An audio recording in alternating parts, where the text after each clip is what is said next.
প্রথমে বুঝে নিয়ে আসেন আসলে সাইনোসাইটিসটা কি।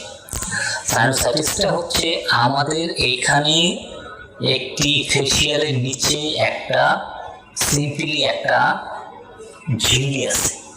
এই ঝিল্লির ভিতরে মিউকাস জমে, ছোট ছোট ছোট ছোট মাইক্রো মিউকাস গুলো জমে থাকে। জমে থাকার কারণে এগুলো আমার শরীরের ভিতরে যে অনর্গল আমার ইলেকট্রিসিটি, ব্লাড সার্কুলেশন, অক্সিজেন আমার যে চলাচল করতে থাকে সেটা থাকে না।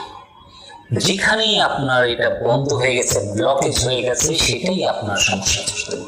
সাইনোসাইটিসের সবচেয়ে বড় একটা কারণ হচ্ছে আপনার কোনো না কোনোভাবে আপনার শরীরে অ্যালার্জি আছে। এই অ্যালার্জিটা আমাদের বাংলাদেশে এবং বিশেষ করে ঢাকা শহরে যে পরিমাণের ধুলা আমরা থাকি, সেটা খুব স্বাভাবিক যে আপনাদের সাইনোসাইটিস হওয়ার চান্স অনেক বেশি। একটা গবেষণায় আসছে যে